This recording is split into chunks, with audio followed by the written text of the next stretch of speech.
সবাই ভালো তো? আমি আর আমার বান্ধবী আজকে বেরিয়ে পড়েছিলাম ঘুরতে যাওয়ার উদ্দেশ্যে। কোথায় যাচ্ছি সেটা তোমরা দেখতে থাকো। আমার ফ্রেন্ড সার্কেলে সবাই মিঙ্গেল, আমরা দুজন শুধু সিঙ্গেল। সবাই সবার বয়ফ্রেন্ডের সাথে এখান ওখান ঘুরতে যাচ্ছে। আমরা দুজন অনেক কান্নাকাটি করার পর সিদ্ধান্ত নিলাম দূরে না যেতে পারি, কাছে তো যেতে পারি। তোমরাই বলো, আমরা সিঙ্গেল বলে কি আমাদের ঘুরতে যাওয়ার অধিকার নেই? তো আমরা বেরিয়েও পড়েছি, কাছাকাছি ঘুরতে যাচ্ছি টোটোতে করে। তো আমরা যেখানে যাই সবাইকে বন্ধু বানিয়ে নিই, টোটো ড্রাইভারকেও বানিয়ে নিয়েছি। তো সারা রাস্তা গল্প করতে করতে যাচ্ছি, আবার টোটো ড্রাইভার আমাদের সবকিছু দেখিয়ে দিচ্ছে, বলে তোমরা যদি কোনোদিন প্রেম করো তো এখানে এসে প্রেম করবে, এটা নিরিবিলি জায়গা। আর সেই সময় আমার মনে মনে হচ্ছিল এই জীবনে আর হবে না। যাই হোক, আমরা পৌঁছে গেছি যেখানে যাওয়ার উদ্দেশ্য নিয়ে বেরিয়েছিলাম।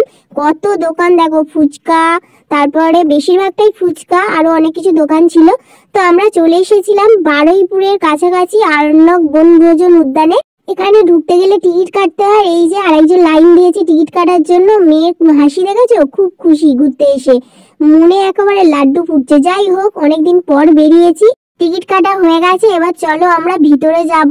ভিতরে ঢোকার সময় দেখছিলাম প্রচুর বাচ্চারা ঘুরতে এসেছে এখানে। আর আমার এখন সেটা মনে হচ্ছিল যে আমরা বাচ্চাদের থেকে কম কিসের, আমরা এখন সিঙ্গেল, মানে আমরা এখন বাচ্চা, মিঙ্গেল হলে বড় হব, ঠিক আছে। তো প্রথমেই এদের দর্শন পেলাম, এই যে কচি কাচাদের দর্শন পেয়ে গেলাম। কচি কাচাদের সাথে একটু আলাপ করছিলাম। আর এনাকে তো চানা খেতে দিয়েছে, উনি মনোযোগ দিয়ে চানা খাচ্ছিলেন, তো ওনাকে একটু ডিস্টার্ব করছিলাম। তারপরে এপারে এরা কি খাচ্ছিল আমি ঠিক বলতে পারবো না, বুঝতে পারিনি এটা কি খাচ্ছিল। আর তারপরে চলে এলাম ময়ূর দর্শন করতে। ময়ূরটা কি দারুণ ছিল, দারুণ ছিল। অনেকদিন পর ময়ূর দেখলাম, সেই কোন ছোটবেলায় চিড়িয়াখানায় গেছিলাম তখন ময়ূর দেখেছিলাম। তারপরে অনেকদিন পর ময়ূর দেখলাম। এগুলো ময়ূরের বাচ্চা কি না কি জানি না, কিন্তু ময়ূরটার পিছন থেকে দেখুন কি দারুণ লাগছে। তারপরে চলে গিয়েছিলাম এনার কাছে। অনেক জায়গায় বোর্ড দেয়া ছিল আর নাম লেখা ছিল, তো এনার কাছে কোনো বোর্ড দেয়া ছিল না আর নামও লেখা ছিল না, তাই এনার নামটা জানতে পারিনি। তো ওনাকেই শুধু দর্শন করে চলে এলাম। এর ভিতরে একটা পার্কও ছিল। আমি তো আগেই বললাম এটা মেনলি বাচ্চাদের জন্য, এখানে বেশিরভাগ বাচ্চারাই আসে। তো সব বাচ্চারা এসেছিল, আর শীতকাল যেহেতু বিকেলবেলা এসে খেলাধুলা করছিল। পার্ক টাইপেরও রয়েছে ভিতরে, সব বাচ্চারা খেলাধুলা করছিল, আমরাও সেটা দেখছিলাম।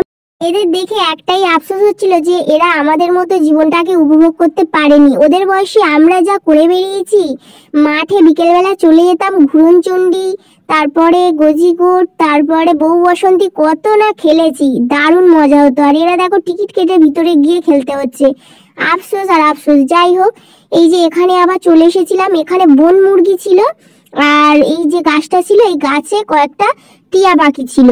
টিয়া পাখিগুলো তো পুরো গাছটার অবস্থা পুরো বেহাল করে দিয়েছে। গাছটা একটা পাতাও নেই, আর গাছটার মরো মরো অবস্থা, পুরো ঠুকরে ঠুকরে শেষ করে ফেলেছে।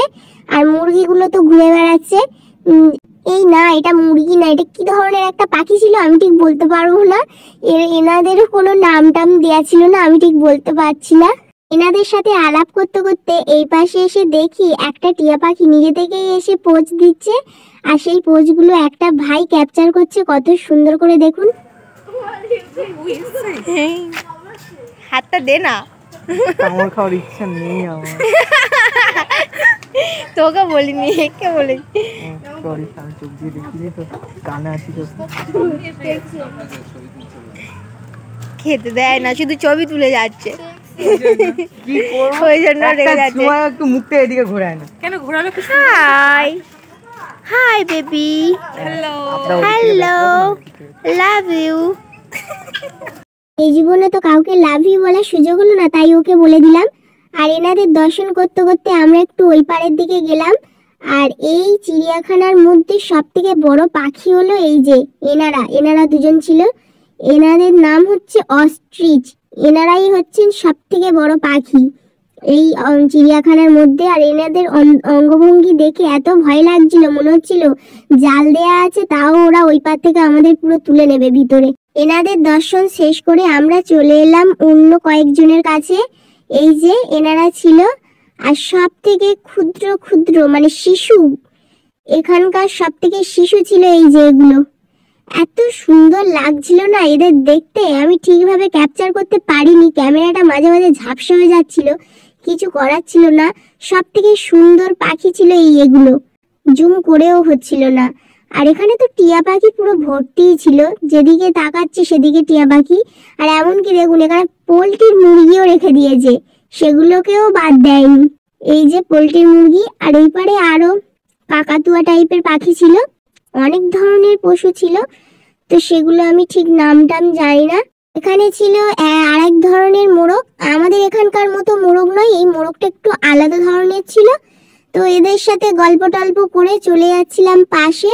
এই যে দেখতেই পাচ্ছেন আপনারা, এই মোরগটা পুরো ভালোভাবে দেখে বুঝতে পারছেন আমাদের এখানকার মোরগ নয়। তো এই যে চলে এসেছিলাম কাকাতুয়া পাখির কাছে। তারপরে এখানে দেখলাম কয়েকজন ভিড় করেছে, এখানে ছিল খরগোশ, এনারা খরগোশদের সাথে গল্প করছে বলে আমরা দেরি না করে চলে এলাম হাঁসদের কাছে। এদের সাথে একটু গল্প করলাম, অনেকদিন পর হাঁস দেখলাম, কত সুন্দর লাগছে হাঁসগুলো, সবগুলো সাদা ছিল, তাই জন্য আরো বেশি ভালো লাগছিল। এপারে বাচ্চাটা একা ঘোড়ার সাথে বকবক করছিল, আমরাও একটু খানিকক্ষণ দাঁড়িয়ে বকবক করলাম ঘোড়ার সাথে। করার পরে এপারে আমরা এসেছিলাম একটা রেস্টুরেন্ট দেখে, খুব খিদে পাচ্ছিল বলে, কিন্তু এই রেস্টুরেন্টটা বড়লোকদের ছিল, আমরা ভাই গরিব মানুষ, এখানে মেনু কার্ডটা দেখে ভয় পেয়ে পালিয়ে গেলাম। বাইরে স্টল দেওয়া রয়েছে ফুচকার, আমরা 10 টাকার ফুচকা খেয়ে ভাই বাড়িতে যাব, এত টাকা খেতে পারবো না। তো ওই জন্য সন্দেহ হয়ে এসেছিল, আমরা বেরিয়েও পড়লাম বাড়ি যাওয়ার উদ্দেশ্যে। এই যে আজকের মতো বিদায় জানাচ্ছি আপনাদের, দুজনে হাঁটতে হাঁটতে বেরিয়ে চলে এলাম বাইরে। আজকের ব্লগটা কেমন লাগলো তোমরা কমেন্ট করে জানিও। আর আজকের মতো টাটা, ফের দেখা হবে নতুন কোনো ব্লগে। আর সত্যি জায়গাটা খুব সুন্দর ছিল, আর আমরা যেহেতু সিঙ্গেল ছিলাম ওই জন্য আমরা ভালোভাবে উপভোগ করতে পেরেছি, কিন্তু মিঙ্গেলদের জন্য এই জায়গাটা নয়।